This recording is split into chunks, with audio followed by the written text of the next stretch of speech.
주께서 보시기에 선하게 행하는 것을 기억하옵소서 하고 히스기야가 심히 통곡하더라. 아멘. 우리가 읽은 이 성경 말씀을 가지고 삶의 고통이 임할 때라고 하는 제목으로 하나님의 말씀을 증거할 때 우리 모두에게 주시는 하나님의 은혜를 받도록 하겠습니다. 아멘. 우리가 이 성경 말씀을 읽기 전에 찬송가 370장 주 안에 있는 나에게 딴 근심 있으랴 이 찬송을 불렀는데 우리 모두는 다 참 이 찬송을 좋아합니다. 주 안에 있으면 딴 근심이 있을까? 아무 근심이 없다라고 하는 것이죠. 그런데 여러분, 우리가 이 주 안에 있는 나에게 딴 근심 있으랴 이 가사에 진짜로 아멘 할 수 있는가라고 하는 것이죠. 주 안에 있으면 아무런 근심이 없을까요? 주 안에 있으면 주님이 다 알아서 막아주시니까 무슨 딴 근심이 있을까? 우리가 그렇게 생각할 수는 있지만 결코 쉬운 것은 아닙니다. 본문 말씀에 나온 이 히스기야 왕, 남왕국의 왕으로서 이 남왕국과 북왕국 통틀어서 이스라엘 그런 많은 왕들 가운데서 칭찬받는 왕이 그렇게 많지 않은데 그 많지 않는 칭찬받은 왕들 가운데 한 사람이 바로 히스기야입니다. 열왕기하 18장 5절 이하를 제가 한번 읽겠습니다. 히스기야가 이스라엘 하나님 여호와를 의지하였는데 그의 전후 유다 여러 왕 중에 그러한 자가 없었으니 곧 그가 여호와께 연합하여 그에 대해서 떠나지 아니하고 여호와께서 모세에게 명령하신 계명을 지켰더라. 여호와께서 그와 함께 하심에 그가 어디로 가든지 형통하였더라. 이렇게 하나님과 연합하고 하나님의 계명을 잘 지키는 이 히스기야는 형통한 반면에 북이스라엘, 갈라진 이 북이스라엘 나라는 히스기야 시대에 아수르 나라에게 멸망을 당했어요. 이 멸망의 이유를 18장 12절 말씀에 이렇게 말씀을 하고 있습니다. 이는 그들이 하나님 여호와의 말씀을 듣지 아니하고 그의 언약과 여호와의 종 모세가 명령한 모든 것을 따르지 아니하였음이더라. 하나님과 하나님의 말씀을 버렸기 때문에 그들이 멸망했다라고 하는 것이죠. 그러니까 멸망할 짓을 했으니 멸망한 것이다라고 그렇게 말씀을 하고 있습니다. 어떤 건강하던 사람이 갑자기 몸이 안 좋아서 병원에 가서 검사를 받았는데 말기암 진단을 받고서 한 달 만에 죽었어요. 그런데 이 사람이 정말로 못돼 먹은 아주 폐용부도한 그런 사람이라고 한다면 사람들은 어떻게 말하죠? 그는 죽어도 싸.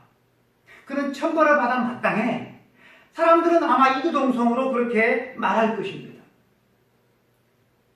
그런데 이 히스기야는 죽어 마땅한 사람이 아닙니다. 우리가 말씀을 통해서 보았지만 그는 철저히 하나님과 연합하여서 하나님의 말씀을 지킨 사람이었습니다. 하나님을 철저히 모든 순간마다 의지한 사람이었습니다. 이 히스기야만큼이나 하나님을 사랑하고 하나님의 말씀을 잘 지킨 왕도 없습니다. 그렇다고 한다면 이 주 안에 있는 이 히스기야에게 딴 근심이 없을까? 분명히 히스기야는 주 안에 산 사람이거든요. 그런데 딴 근심이 있었어요. 히스기야의 근심이 뭡니까? 그가 죽을 병, 중병에 든 것입니다. 중병에 들었다는 소식을 듣고서 하나님의 선지자 이사야가 와서 왕이시여, 왕이 중병에 들었어도 근심 걱정하지 마세요. 하나님께서 왕을 사랑하시니 왕을 고쳐주실 것입니다. 하나님께서 반드시 왕을 치료해 주실 것입니다. 이렇게 말하면 얼마나 좋겠습니까? 그런데 히스기야 선지자가 와서 하는 말이 뭡니까? 왕이시여, 하나님께서 왕이 살지 못할 것이라고 하십니다. 이런 청천벽력 같은 그런 말을 전해주는 것입니다. 여러분, 이때 히스기야 나이가 70이나 80, 그렇게 살 만큼 살았으면 그래도 좀 이렇게 수긍이 갈 수 있겠지만, 이때 히스기야의 나이가 39입니다. 39 이하인 사람은 우리 애들밖에 없어요. 저와 여러분에게 만일 이 사형 선고가 내려진다면 어떤 기분일까? 주 안에 있는 히스기야에게 걱정, 근심이 없는 것이 아니라 큰 근심이 있습니다. 좀 재산 좀 손해를 보고 또 속상한 일이 몇 개 좀 이렇게 있는 정도, 그 정도가 아니잖아요. 너 이제 죽는다는 거잖아요. 하나님께서 너 더 이상 살지 못할 것이니까 집을 정리하라, 세상 떠날 준비하라는 말씀을 의사가 해도 가슴이 벌컥할 텐데, 하나님의 말씀이라고 지금 이렇게 말씀을 전하고 있잖아요. 주 안에 있는 나에게 딴 근심이 있으랴. 우리가 이 찬송을 참 좋아하지만, 그러나 이 찬송 가사에 참 아멘하기가 힘이 듭니다. 주 안에 있어도 근심이 참 많아요. 우리의 신앙생활은 수학 공식처럼 딱딱 맞아떨어지지 않는 경우가 참 여러분 많습니다. 저는 본 적이 없는데 연극 가운데 단지 15분이라고 하는 연극이 있대요. 그 연극에 나온 주인공은 참 어려서부터 참 총명했습니다. 그가 뛰어난 성적으로 박사 논문 심사에서 아주 극찬을 받습니다. 이제 학위 받을 날짜만 기다리면 되는 상황입니다. 그의 앞날은 그야말로 장밋빛 그 자체였습니다. 그런 어느 날 몸이 좀 안 좋아서 건강검진을 받았는데 청천벽력 같은 진단을 받게 됩니다. 시한부 인생이라는 것입니다. 그것도 단지 남은 시간이 15분이라는 것입니다. 그런 이 상황이 도무지 믿기지가 않았습니다. 망연자실에 있다 보니 5분이 훌쩍 지나가 버렸습니다. 이제 남아있는 시간은 고작 10분이었습니다. 그가 입원한 병실로 한 통의 전보가 날아들었습니다. 억만장자였던 삼촌이 돌아가셨는데 그의 재산을 상속할 사람이 오직 당신뿐이니 속히 상속 절차를 밟아 달라는 것이었습니다. 죽음을 앞둔 그에게 이 억만장자의 재산이 아무런 의미가 없었습니다. 그러면서 또 운명의 시간은 다시 줄어들었습니다. 그때 또 하나의 정보가 도착했습니다. 박사학위 논문이 그의 최우수 논문상을 받게 된 것을 축하하는 전보였습니다. 이 축하 전보도 그에게는 아무런 위안이 되지 않았습니다. 그리고 또 하나 전보가 왔습니다. 그토록 애타게 기다리던 사랑하는 연인으로부터 결혼을 승낙한다고 하는 그러한 전보였습니다. 이 기쁜 소식은 그를 더욱더 비참하게 만들었습니다. 마침내 15분이 지나가고 그는 숨을 거두고 말았다는 그러한 연극입니다.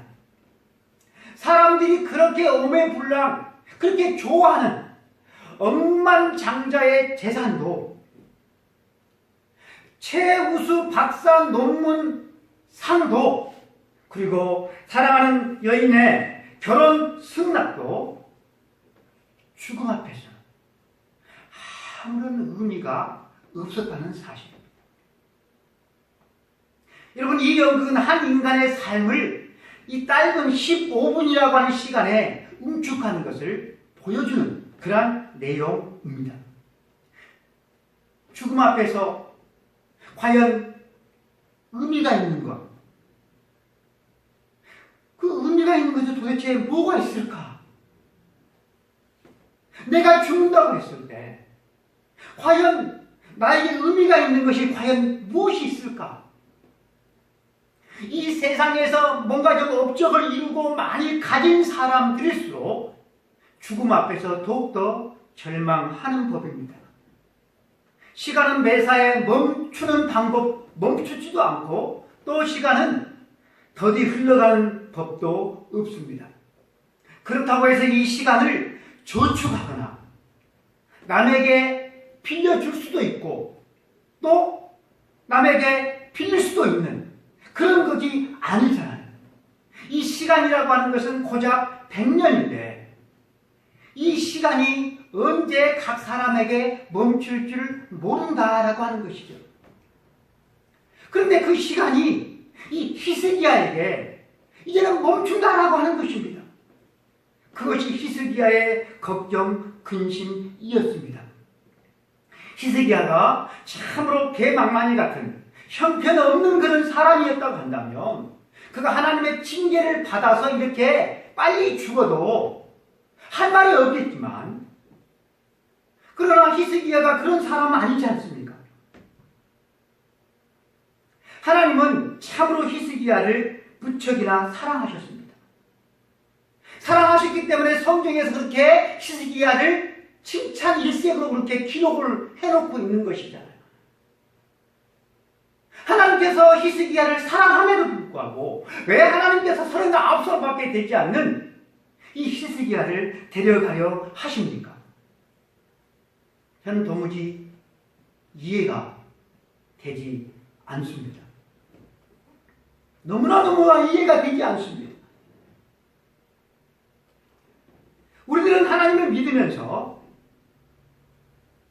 자기 나름대로의 어떤 공식을 갖고 살아가는데 그 공식이 잘못된 공식일 경우가 많다는 사실입니다. 그 잘못된 공식이 뭔고 하면 하나님의 사랑을 받으면 하나님께서 죽을 병에 걸렸어도 낫게 해주시고 또 모든 것을 잘되게 해주신다고 하는 그런 공식을 우리들이 갖고 신앙생활을 합니다. 이 공식을 여러분 좀 바꿔서 말하면 하나님의 사랑을 받지 못하면 되는 게 없다라고 하는 것이죠. 누가 일찍 세상을 떠났다는 소식을 들었을 때 무슨 큰 죄를 지었나 보지, 하나님께서 그를 사랑하지 않았나 보지, 우리 신앙생활 하는 사람들은 그런 생각을 하게 됩니다. 우리는 오래 사는 것을 복이라고 생각하고 부자가 되는 것을 복이라고 생각하고 형통하게 살아가는 것을 복이라고 생각합니다. 그래서 우리의 기도도 대부분 여기에 맞추어져 있습니다. 만일 오래 사는 것이 복이라고 한다면 예수님께서 왜 33살 정도만 사시고 돌아가셨을까요? 하나님께서 100세 아니 200세까지 오래 이렇게 살게 하시면서 죽을 병 걸린 사람들을 다 고쳐주시고 회개할 줄 모르는 길가박 같은 그런 바리새인들, 종교 지도자들 다 회개하게 만드시고 더 많은 지역에 하나님 나라의 복음을 증거하게 하시다가 좀 늦어하게 그렇게 데려가셨을 수도 있는데 왜 우리 하나님은 33살의 예수님을 데려가셔야만 했을까? 히스기야 왕의 증손자인 요시야가 이제 그 히스기야 뒤에 왕이 되어지는데 이 요시야 왕은 그 애굽의 바론 두고 왕과 이렇게 전쟁을 하다가 그만 전사하고 맙니다. 전쟁에서 이렇게 전쟁을 하다가 이 요시야 왕이 아주 악한 왕이었다고 한다면 전쟁에서 사울 왕처럼 그렇게 전사를 해도 별로 우리는 여기에 대해서 의문을 품지는 않아요. 당연히 죽어야 될 사람이 죽었으니까. 그런데 여러분이 이 요시야 왕은 그런 악한 왕이 아니에요. 그가 성전을 쓰러져가는 성전을 수리를 합니다. 성전을 수리하다 보니까 얼마나 그 제사장들이 하나님의 말씀을 보지를 않았던지 하나님의 말씀이 어디 있는지도 몰랐어. 어디 있는지도 몰라. 그러니까 성전을 수리하다 보니까 하나님의 율법책이 발견돼요. 그래서 이 율법책을 왕이 그 서기관 사관에게 읽게 해요. 읽게 이제 왕이 요시야 왕이 듣다가 다 죄밖에 없는 거예요. 그래서 말씀을 읽다가 옷을 찢으면서 통에 차복을 해요.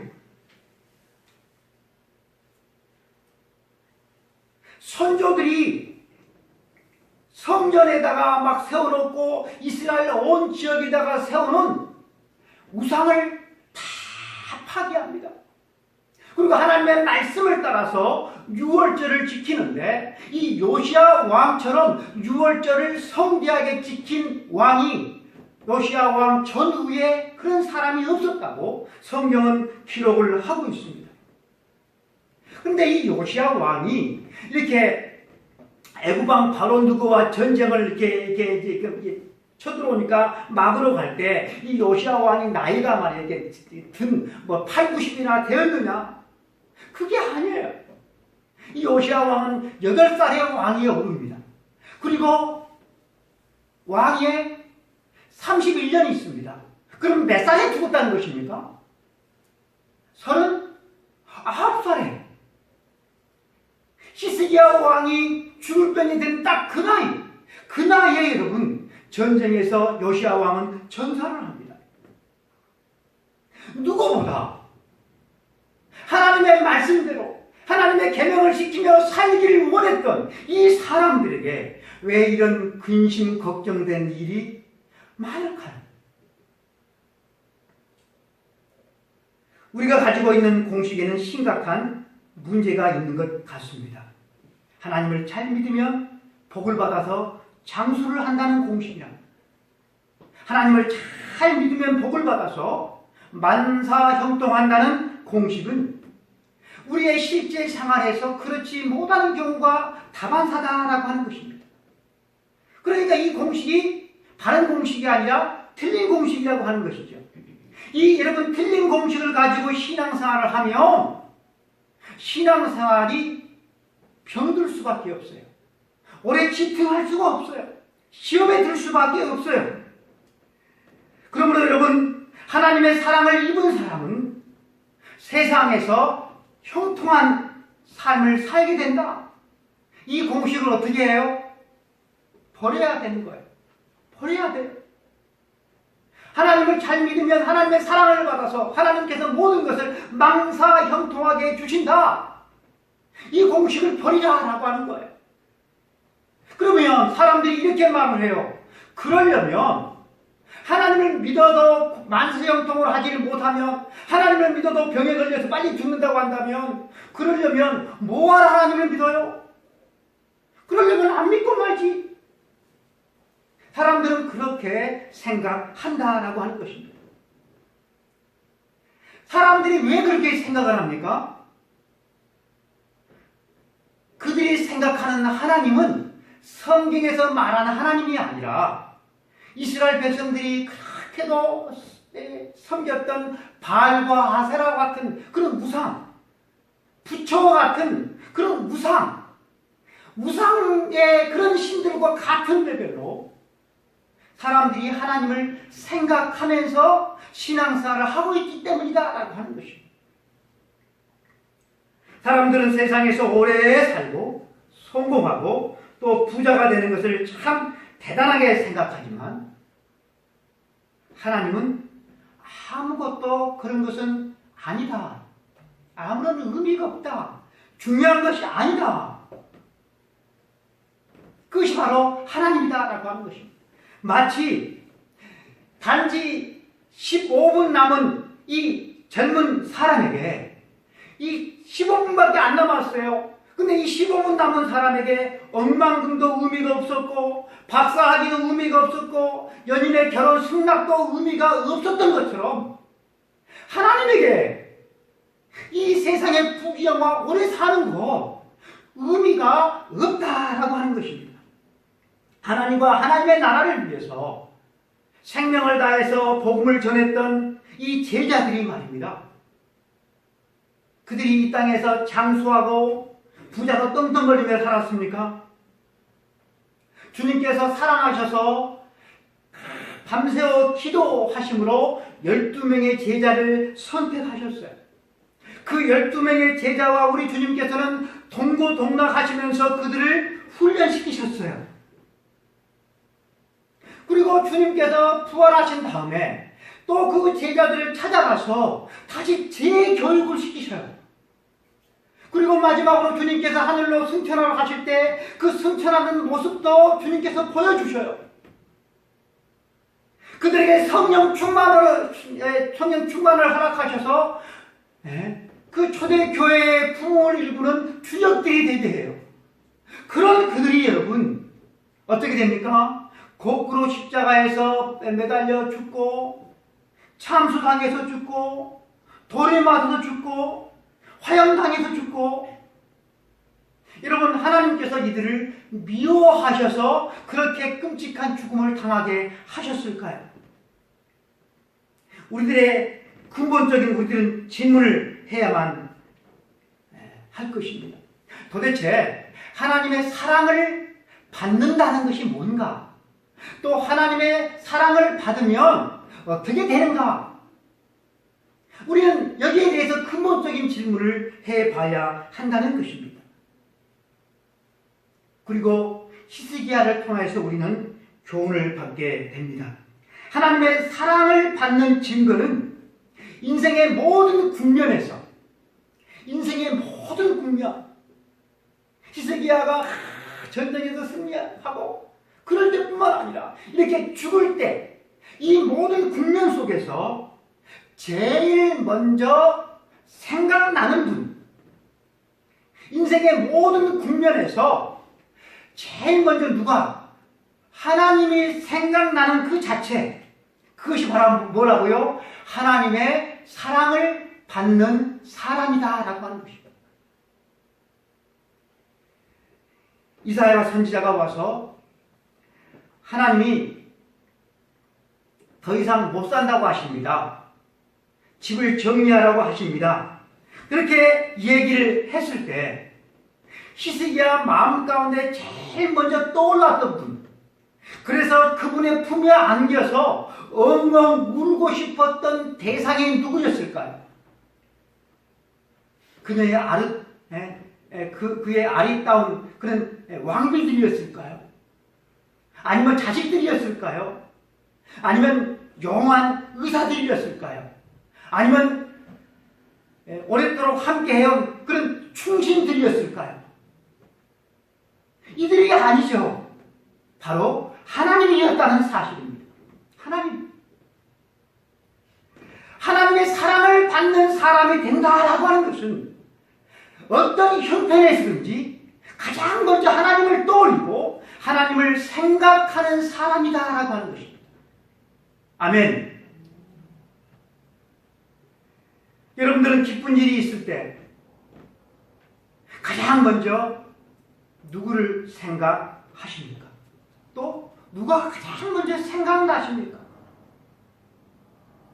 제일 먼저 하나님이 생각나서 하나님 감사합니다. 그렇게 여러분들이 한다고 하면 여러분들은 이미 하나님의 큰 사랑을 받고 있는 사람인 것입니다. 반대로 참으로 어려운 일을 당했어요. 너무나 슬픈 일을 당했어요. 그때도 제일 먼저 누가 하나님이 생각이 나서 하나님 앞에 엎드려 우는 사람이라고 한다면 그 사람은 이미 하나님 안에 살고 있는 사람이 되어 있는 것입니다.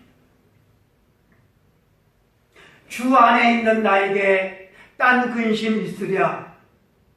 십자가 밑에 나아가 내 짐을 풀었네. 주 안에 있는 나에게 딴 근심이 있을까요? 없을까요? 있어요. 딴 근심이 있으니까 십자가 밑에 나아가 내 짐을 풀었다라고 말씀을 하고 있잖아요. 십자가 밑에 나아가 내 짐을 풀었네. 그랬을 때 여러분 우리는 할렐루야 할 수 있는 것입니다. 하나님과 우리 사이의 축복이라고 하는 것은 병에서 내가 나음을 받고 내가 원하는 어떤 것을 내가 얻게 되어지고 이 세상에서 떵떵거리는 그런 삶을 살아가는 것이 아니라 하나님과의 깊은 관계 속에서 살아가는 것.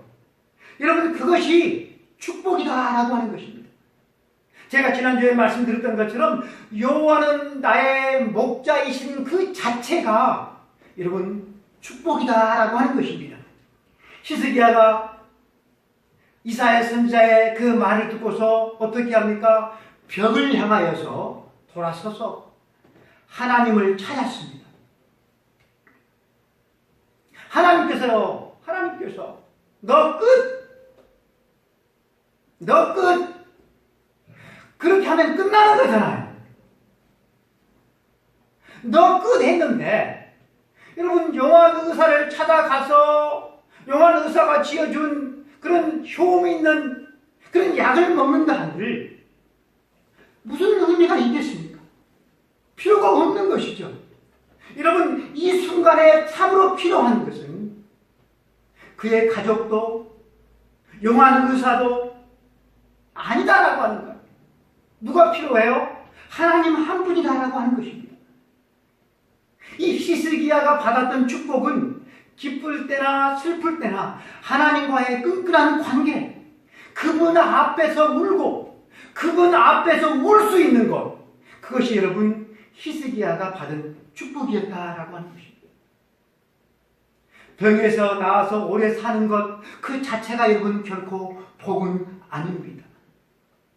오래 살아서 병고침을 받아서 불행해지는 사람이 참 많습니다. 하나님께서 너 이 세상에서 오래 살고 싶냐?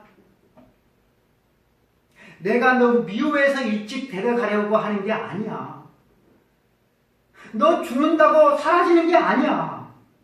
너 죽어서 나에게로 오는 거야. 나와 함께 영원토록 함께 사는 거야. 근데 참 아쉽구나. 네 정말로 이 세상에서 오래 살고 싶냐? 그러면 좀 오래 살아라. 그렇게 해서 여러분 이 히스기야가 15년을 더 살게 된 것입니다. 우리는 당연히 하나님을 누구보다 경외하고 하나님의 말씀을 철두철미하게 지키는 이 히스기야를 하나님께서 하나님이시라고 한다면, 하나님께서 히스기야를 사랑하신다고 한다면 히스기야를 고쳐주셔야만 한다고 우리는 그렇게 생각을 합니다. 저를 포함해서 많은 목회자들과 성도들이 이 말씀에 의지해서 병에 걸렸을 때 하나님께 간절히 기도합니다. 죽을 병에 걸렸던 히스기야를 하나님께서 고쳐주셔서 15년 동안 더 살게 해주셨던 것처럼 하나님 아버지 나를 고쳐주세요. 하나님 집사람을 고쳐주세요. 우리들은 이렇게 이 구절을 가지고 이 사실을 가지고 하나님 앞에 기도합니다. 그런데 여러분, 우리가 간절히 기도해서 기도 응답을 받아서 고침을 받아서 더 살게 되는 것이 그것이 꼭 복이냐라고 하는 것이죠. 여러분, 그것이 복이 될지 화가 될지 살아봐야 돼요. 살아봐야 돼요. 하나님께서 이 히스기야를 15년이 아닌 30년, 50년을 더 살게 하실 수 있죠. 하나님은 전능하시잖아요. 그런데 더 오래 살게 되어지는 것이 복이 아니에요. 그러나 사람들은 그것을 복이라고 생각을 해요. 그것이 바로 하나님과 우리와의 거리감이죠. 거리감. 히스기야가 15년을 더 삽니다. 그래서 어떻게 됩니까? 히스기야가 병이 들었다는 소식을 듣고, 오늘날처럼 이렇게 전화가 있는 것도 아니고, 빠른 교통수단이 있는 것도 아니고, 병이 들었어. 나았다는 소식은 듣지를 못했고, 병이 들었어, 병이 들었다는 소식을 듣고서, 바벨론 왕 브로닥 발라단이 사신을 보냅니다. 그래서 히스기야는 병에서도 나았겠다. 큰 나라에서 사신이 왔으니 얼마나 기분이 좋았겠어요. 히스기야가 병들기 전에 그 앞에 아수르 나라에 이제 북왕국을 이 아수르가 집어삼켰잖아요. 집어삼키고 나서 이제는 남유다도 집어삼키려고 북왕국의 이 아수르 나라가 쳐들어왔어요. 그것도 대군 18만 5천이라고 하는 대군을 몰고 쳐들어왔다가 그만 하나님께서 함께 하시는 이 히스기야 군대에게 하나님께서 그냥 왕창 저들을 몰살시켜요. 왕창 깨지고 돌아가요. 이 소문이 주변 나라에 확 퍼졌어요.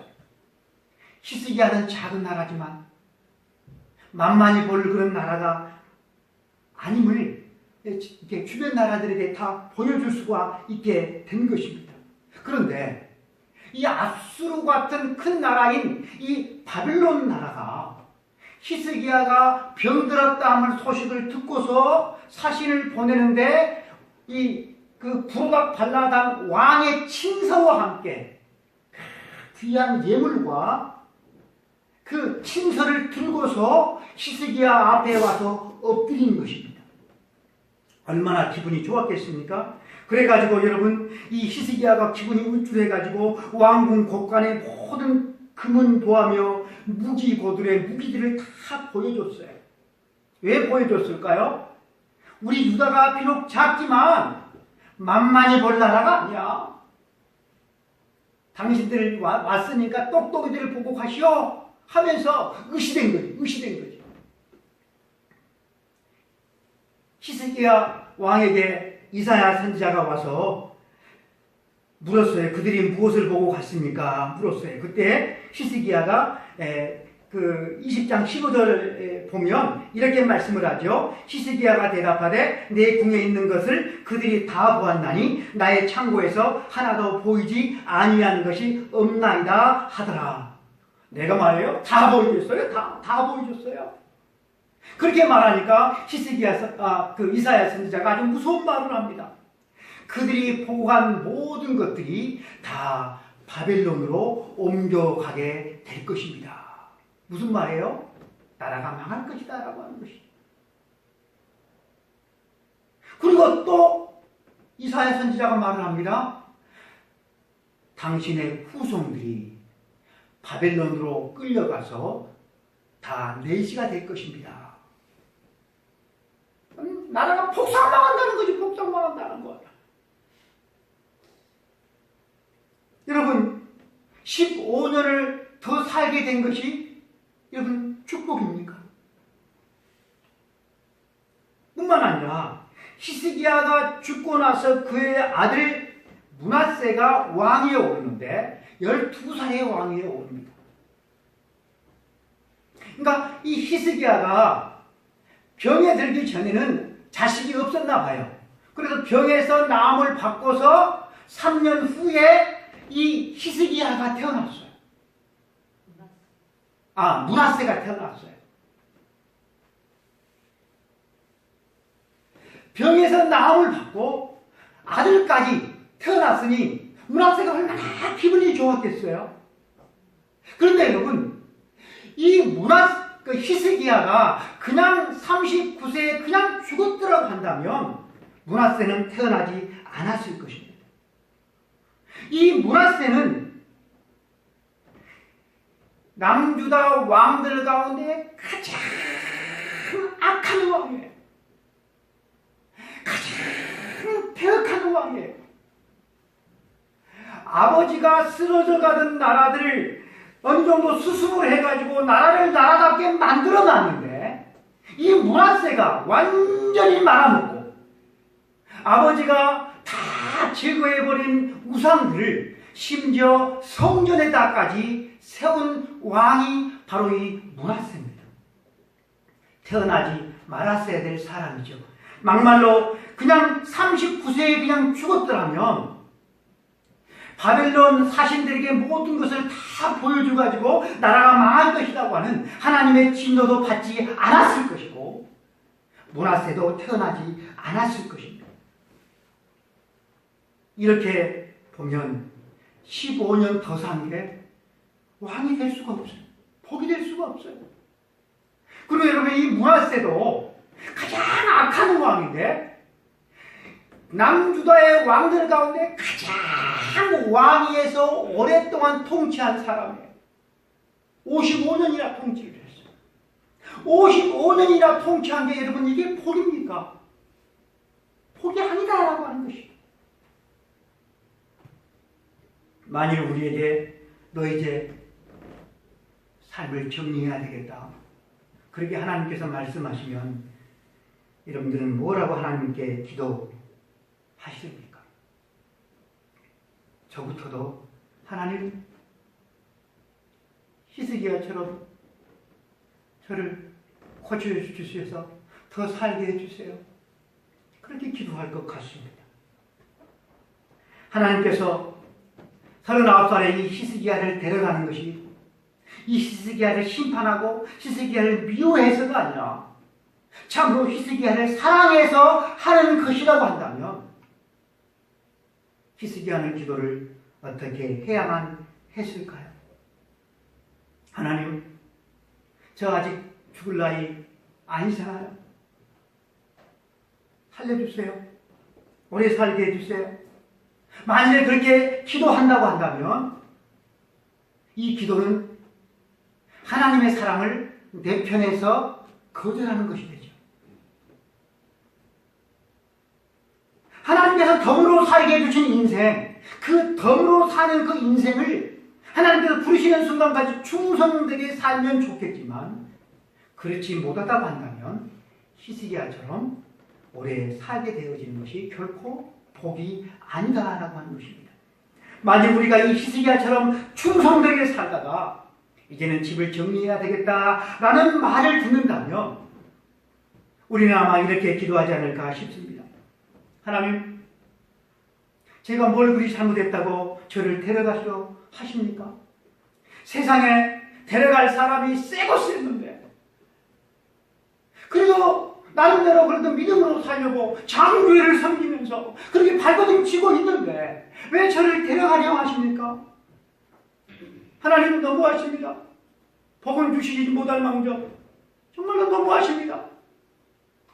이렇게 기도하지 않을까?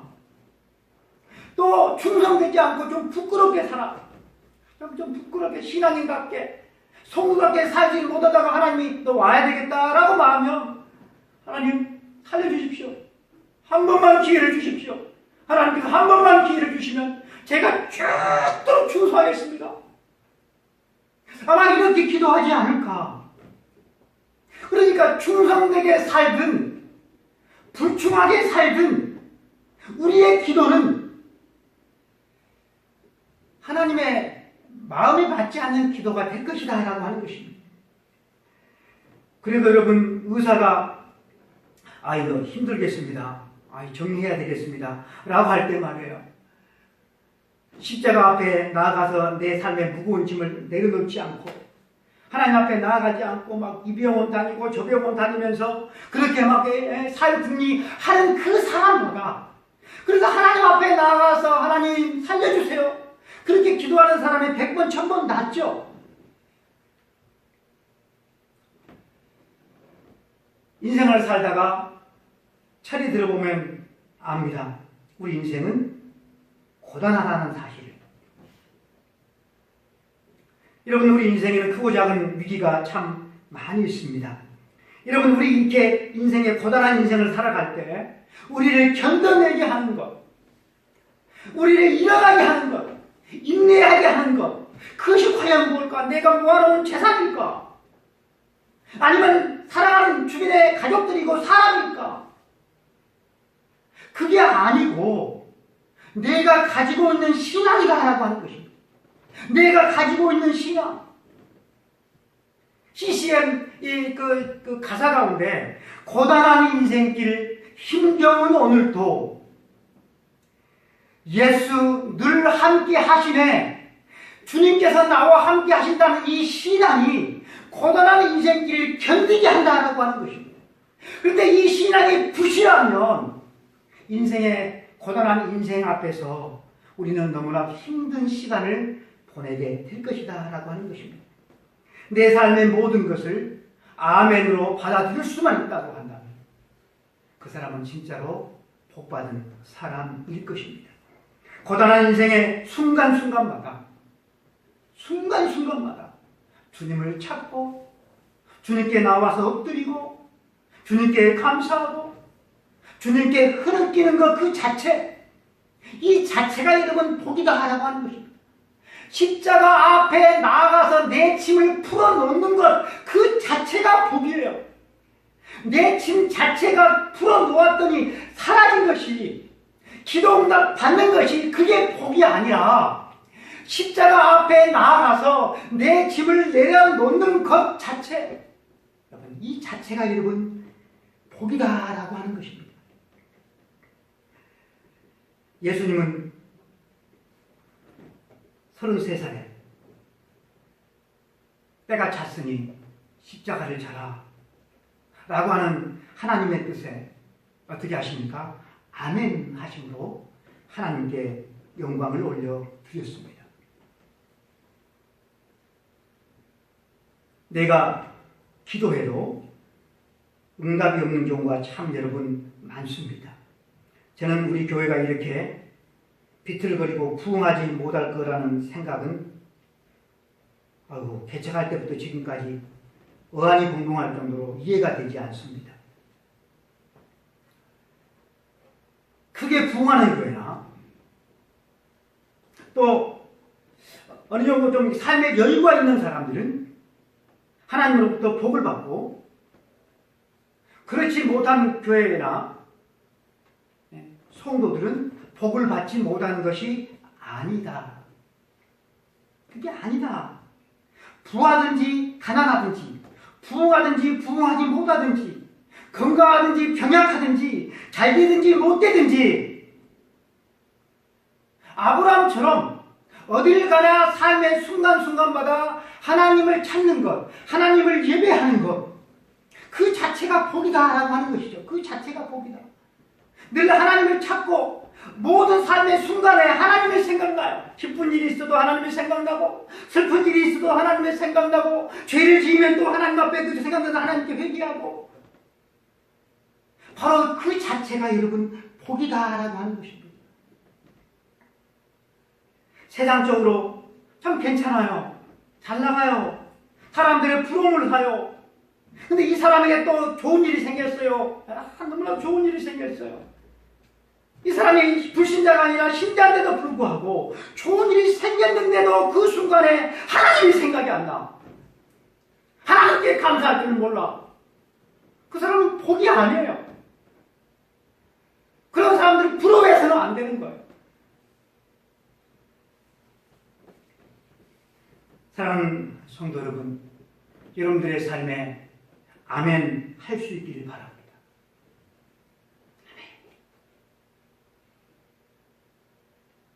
하나님께서 심지어 부르신다고 해도 그래도 일단은 아멘 할 수 있기를 바랍니다. 쉽지가 않겠죠. 그러나 여러분, 아멘 하면 누가 영광을 받으셔요? 우리 아버지 하나님께서 영광을 받으셔요. 그리고 하나님께서 더 큰 은혜를 부어 주실 것입니다. 우리 하나님께서 새 일을 행하실 줄로 믿습니다.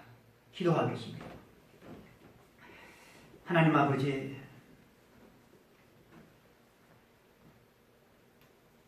히스기야의 사건을 가지고 저희들 하나님의 말씀을 들었습니다. 히스기야가 아니라 만일 우리라고 한다면 우리는 히스기야처럼 충성되이 하나님의 말씀을 지키지 못한 사람들인데 그렇게 충성된